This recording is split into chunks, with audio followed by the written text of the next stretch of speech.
Texas Truck Works is your go-to truck customizer. From mild-to-wild lift kits, custom wheels, and steering and handling enhancements to the best personal and commercial wraps, Texas Truck Works delivers. Let Texas Truck Works founder Scott Stevens help you get the most out of your truck or Jeep. Texas Truck Works has decades of customizing experience, including power adders and complete engine swaps. Let the Texas Truck Works team design an upgrade plan that fits your budget. Get truck attitude today at TexasTruckWorks.com. The Tailpipes and Tacos Cruise-In in Katy returns Saturday morning, November 21st, 8 to 11 a.m. This fun and fabulous event attracts the best rides in town. Tailpipes and Tacos is free and everyone is invited. You'll see collector cars, hot rods, customs, magnificent originals, and resto mods all in one place. The Loopy Tortilla Tex-Mex in Katy.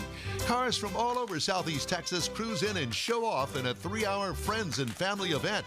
Loopy's will have breakfast tacos, coffee, and the best cars, all at one location. The Loopy Tortilla Mexican Restaurant on the Grand Parkway at Kingsland Boulevard, just south of I-10 in Katy.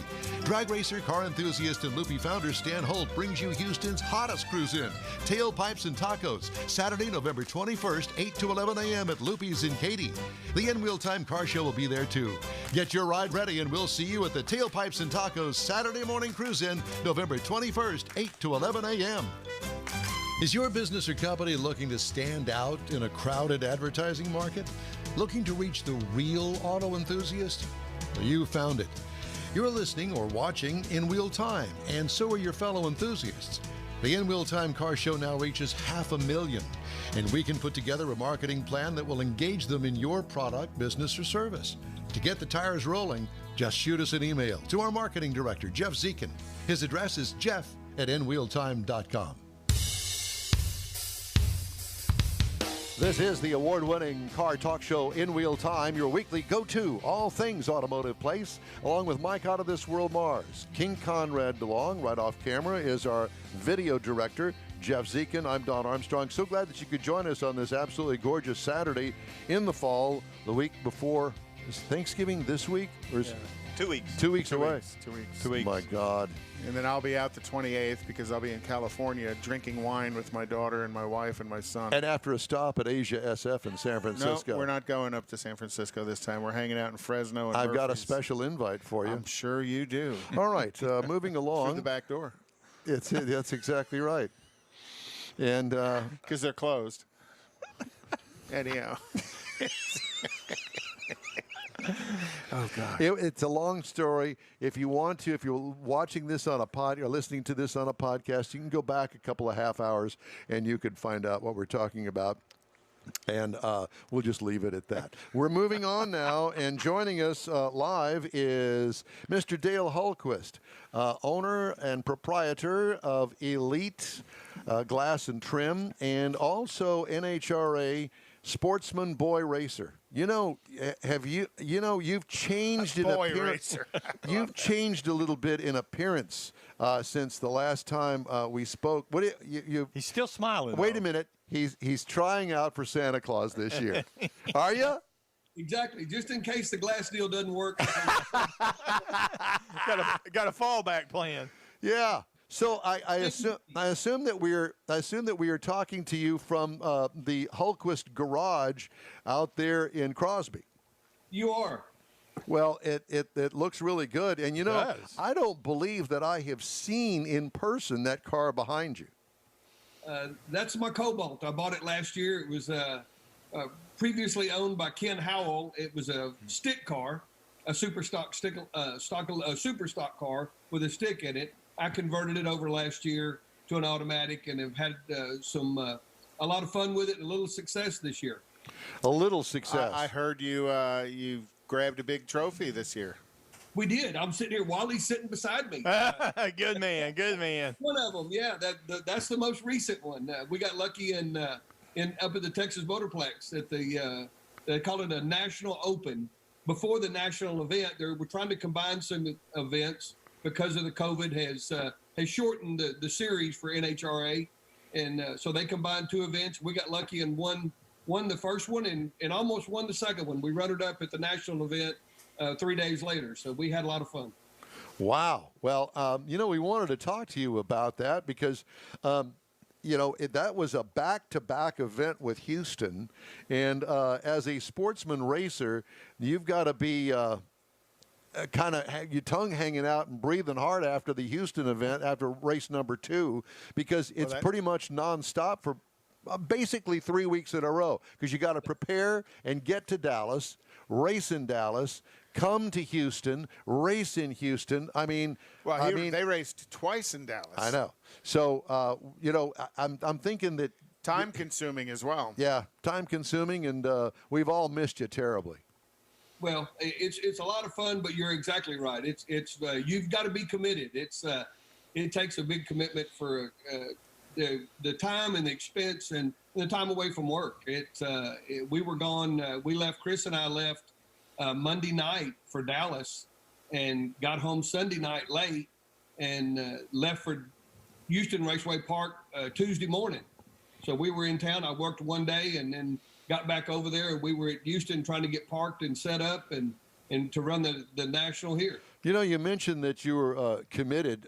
Dale Hultquist, as long as I've known you, you've been committed to some sort of insane asylum, I think, something along those lines. Yes, the drag racing is not unlike other car things that we're all into, whether it's showing a car, racing a car, going to car shows. We're all committed to the whole genre of cars.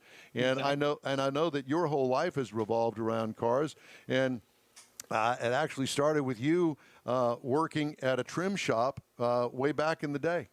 It did. I started back in 1986 at Dorsey's. Was a large glass and trim shop here in Houston.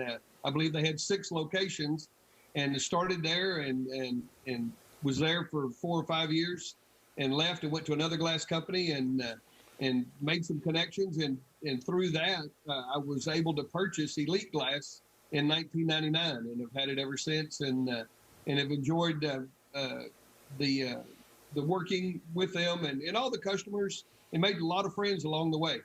Yeah, the car business is a lot smaller than people think, because that's where Dale and I crossed paths, was back in the late 80s, early 90s, out at Ron Kraft Chevrolet, when it was down off of Main Street back in the original location. So that's exactly. I remember you from down there, Conrad. Oh yeah. You were a rep for Oldsmobile or General Motors. Yeah, back then it was Oldsmobile, and then they were doing some trim work for us, and it was a great shop, great location, some pretty good managers there, and so I've known Dale that long. But again, it's just kind of talking about how small the car business is, and everything being known. I had Dale did some stuff on my Yukon when we got my Yukon back from my college son, and he had turned it into the party bus, and spill a drink and just leave it on the carpet. So we had to replace the interior and the carpet in it.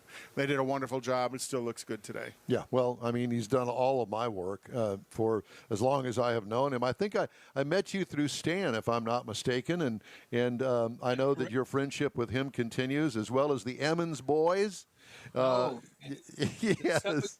Those guys have had an unbelievable back half to the year here. They 2 of them, Terry and Jerry, won Indy, and then come back. And then they go out west, and I believe Jerry wins out there, and then Gary wins. So, it's just a toss-up which one you're going to catch and which one of them is going to put you on the trailer. Well, it's all the same person. You just can't tell the difference. That's right. Yeah, that's been accused of that, but I don't think it really happened.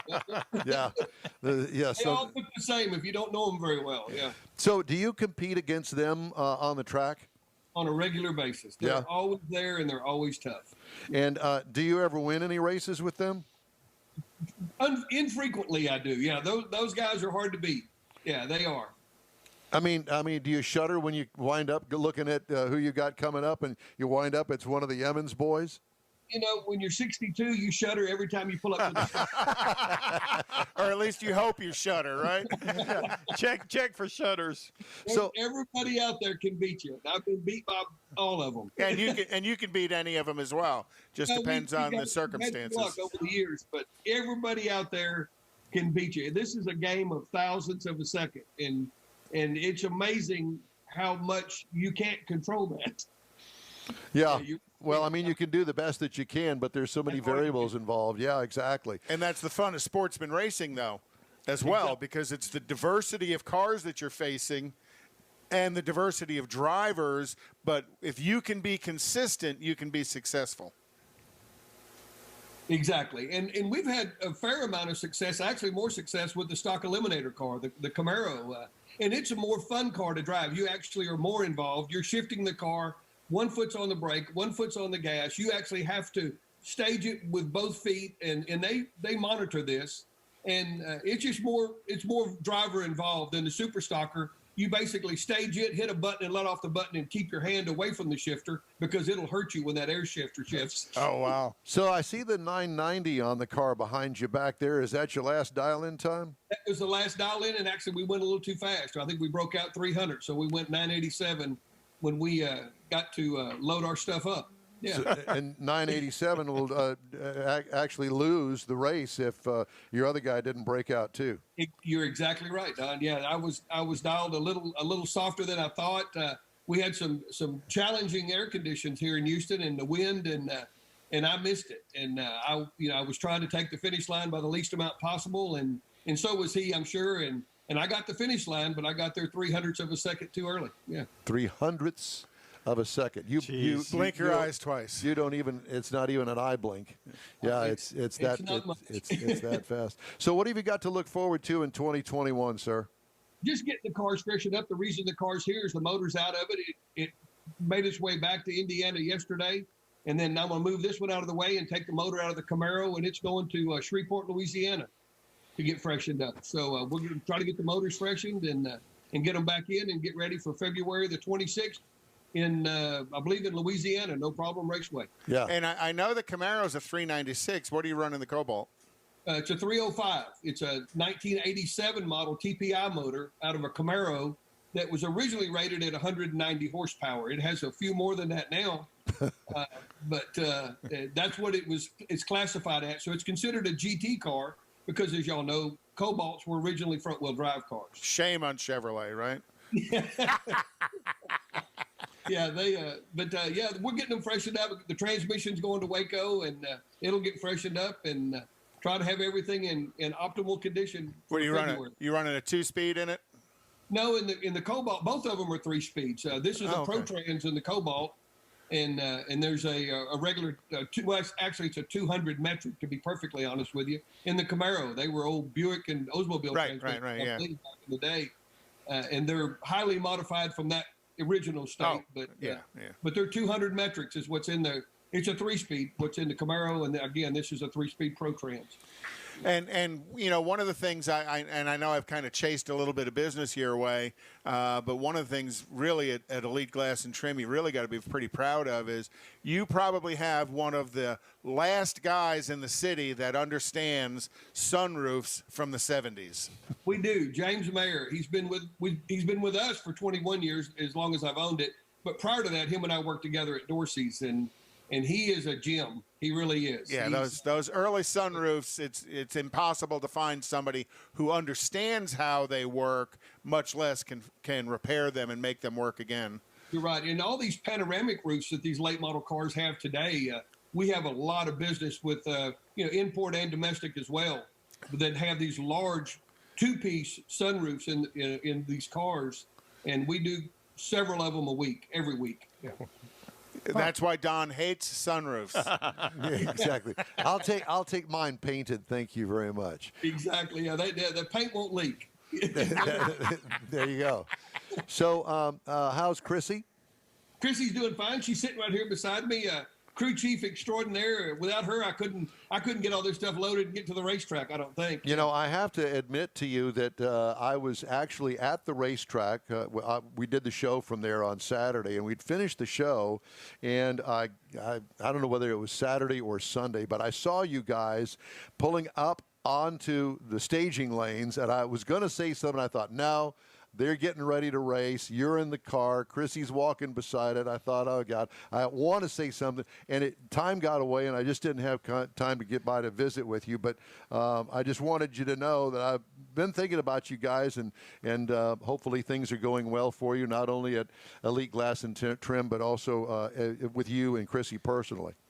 Well, they are, and again, it's always nice to have a partner and a companion that really enjoys what you do. I mean, I have some other activities besides racing, but Chrissy is involved in all of it and enjoys all of it. We like riding motorcycles. We race remote control boats. We race cars. We do a lot of things, and she enjoys it all, and we have a good time doing it. And that way she gives you permission to spend money on it, right?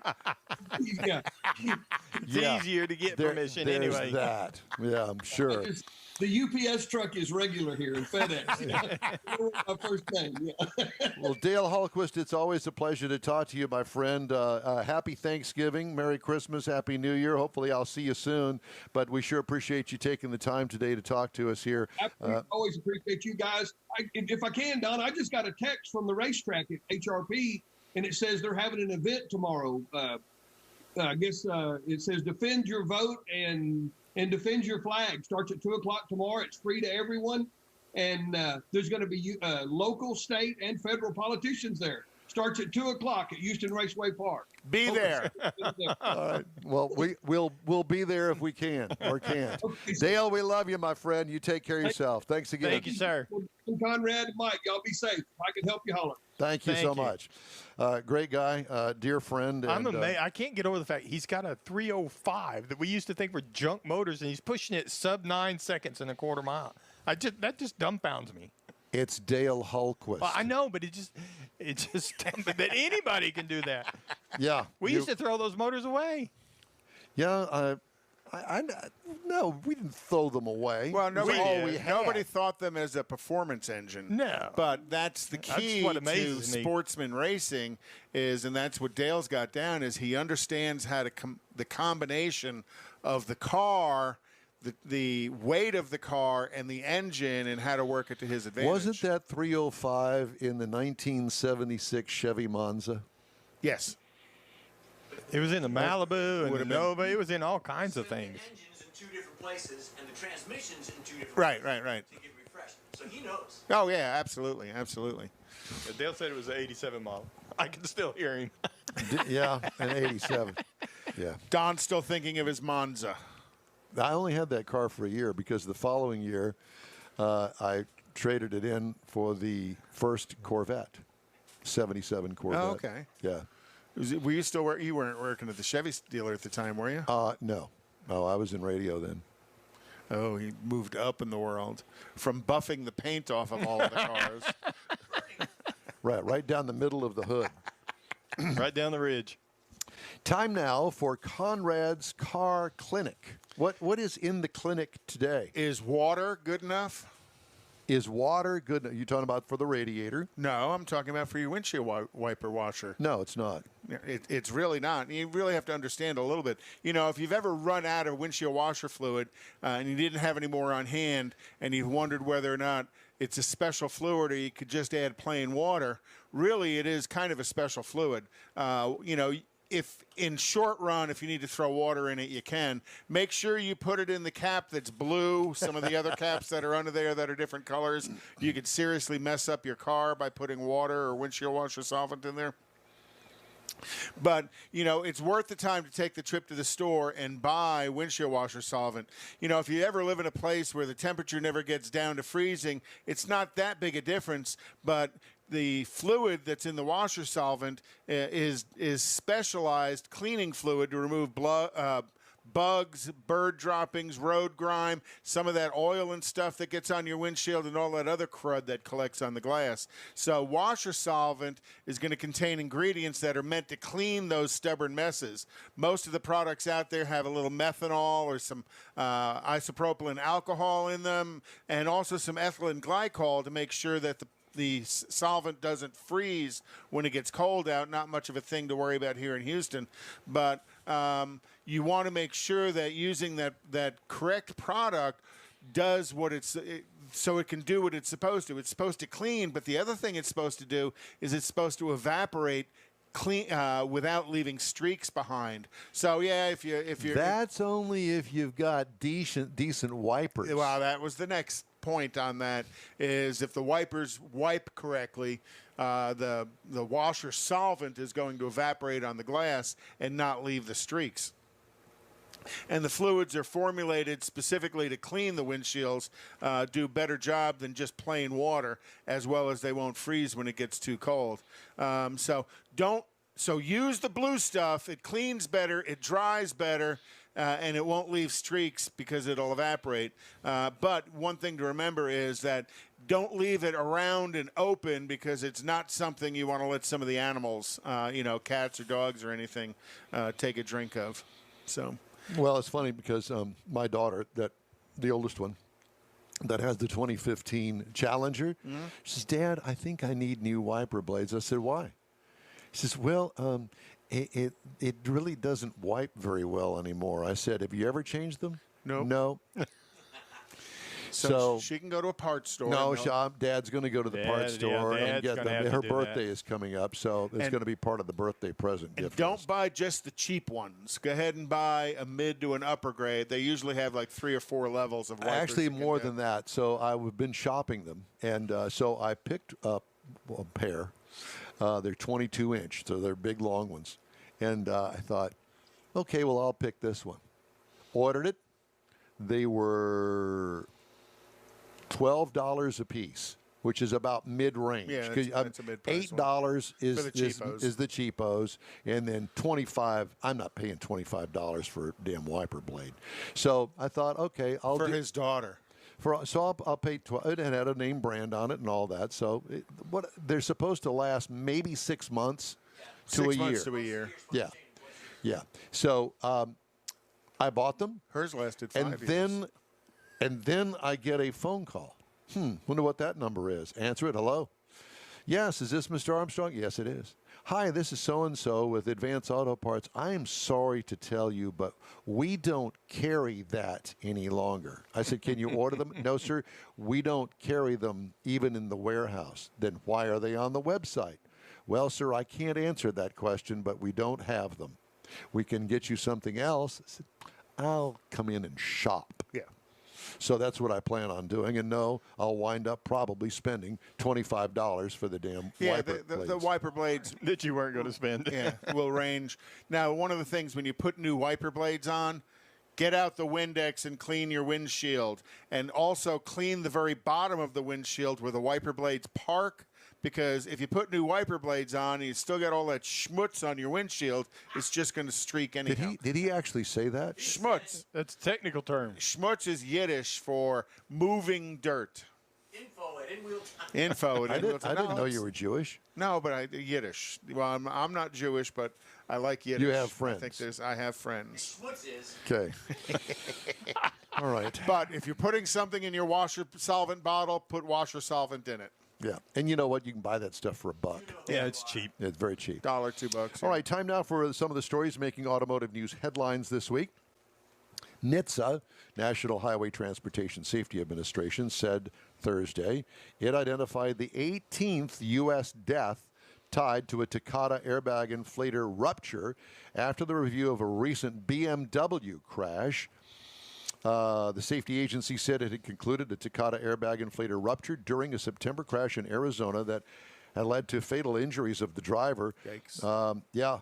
So, So other deaths, 15 U.S. deaths in Hondas, 2 in Fords, and now a BMW. So if you have, check your vehicle, would you? And here's what to do. Safercar.gov, S-A-F-E-R safercar.gov is the website, and all you have to do is type in the VIN number of the car. Well, I don't know where that is. I can't find it. Yes, it's probably in your wallet. And it's on your insurance card. It's on your insurance card. And so you just type in that 17-digit number, letter combination, and all of a sudden, if you type it in the little box that pops up on safercar.gov, it will tell you whether your car has been recalled or not. And it'll tell you whether or not that recall has been completed as well. Yeah. So it's kind of two-phase on that. So just do that. Check it at least twice a year. I'd tell you to probably check it more often. Yeah. Speaking of recalls, Volvo recalling 54,000 vehicles for an... I swear I didn't do that. I bumped the button. My apologies. I'm looking at my phone. I'm looking at Jeff. I thought Somebody's going to get in trouble because our phone is ringing. This is also an airbag defect. Volvo, known for safety. 2001 to 2003 model year S80 and S60 vehicles sold or registered in high humidity U.S. states, and that would be us. Yes. So there you go. There's another one that you can look up. In a bold move to sell more of its volume-leading Rogue crossovers, Nissan will bring Toyota to its dealerships. Automaker plans to put its arch competitor's RAV4 compact crossover on Nissan lots to show shoppers how the Rogue stands up head-to-head against the segment leader. Campaign coincides with the introduction of the redesigned 2021 Rogue, which is arriving now at Nissan stores. Through this September, the Rogue was the fourth best-selling compact crossover behind the RAV4, the Honda CR-V, and the Chevy Equinox. So how are they going to catch up if they're going to go out and buy all these Toyotas to put at the Nissan dealership? Going to give a little surge of sales? Lease them a little bit or something. Because, but we've done that before at the media events we go to, competitive vehicle driving and stuff. So it kind of makes sense. You heard Ford unveiled an e-Transit, the electronic transit van, the electric transit It goes van. 150 miles. Yeah, 150-mile range. If you don't put your foot in the accelerator. $45,000 price tag, and it takes it'll charge 30 miles in 10 minutes and 45 miles in 15 minutes. I'm out. Thank you. Mr. Range Anxiety. Very much so. Lyft said Tuesday it's working on a new service to take a slice of the burgeoning food delivery market as it works to make up for a 48% drop in quarterly revenue and a slow recovery of ride-hail demand. Unlike larger rival Uber, Lyft has no food delivery business to fall back on, so now they are. President-elect Joe Biden's transition teams for the Environmental Protection Agency and Transportation Department will be run by several agency alumni who served under President Barack Obama and helped craft regulations like the Clean Power Plan and tougher fuel economy standards for vehicles. No surprise there. I'm just biting my tongue. I am too. And next, BMW is reloading and forging back onto the EV battlefild with the iX, a full electric utility vehicle that will become the automaker's new technology flagship. The 500 horsepower iX, unwrapped Wednesday, is powered by two electric motors that drive all four wheels It's due to go on sale in the U.S. in early 2022. Here's a picture of it. Because I don't know whether you can read what I wrote on there, but I said UGLY. Because the i3 was such a success. Yeah. So you heard in 2021, Ram is going to offer the Power Wagon 75th anniversary truck again with big 33-inch tires, a blacked-out gunmetal grille, and headlights, and special interior with the mountain brown leather. All right. Thank you very much. We're going to take a quick break. I'm going to wrap up today's show right after this. Texas Truck Works is your go-to truck customizer. From mild-to-wild lift kits, custom wheels, and steering and handling enhancements to the best personal and commercial wraps, Texas Truck Works delivers. Let Texas Truck Works founder Scott Stevens help you get the most out of your truck or Jeep. Texas Truck Works has decades of customizing experience, including power adders and complete engine swaps. Let the Texas Truck Works team design an upgrade plan that fits your budget. Get truck attitude today at TexasTruckWorks.com. The Tailpipes and Tacos Cruise-In in Katy returns Saturday morning, November 21st, 8 to 11 a.m. This fun and fabulous event attracts the best rides in town. Tailpipes and Tacos is free and everyone is invited. You'll see collector cars, hot rods, customs, magnificent originals, and resto mods all in one place. The Loopy Tortilla Tex-Mex in Katy.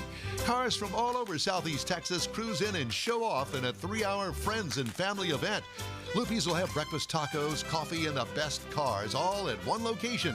The Loopy Tortilla Mexican Restaurant on the Grand Parkway at Kingsland Boulevard, just south of I-10 in Katy. Drag racer, car enthusiast, and Loopy founder Stan Holt brings you Houston's hottest cruise-in. Tailpipes and Tacos, Saturday, November 21st, 8 to 11 a.m. at Loopy's in Katy. The In Wheel Time Car Show will be there, too. Get your ride ready, and we'll see you at the Tailpipes and Tacos Saturday morning cruise-in, November 21st, 8 to 11 a.m. Well, that's it for this episode of the In Wheel Time Car Show. Hey, when you're on Facebook, please give us a like and tell your friends about us. You'll get Conrad's unicorn hunting features along with all things automotive all week long. The In Wheel Time Car Show streams on Facebook, YouTube, and on InWheelTime.com.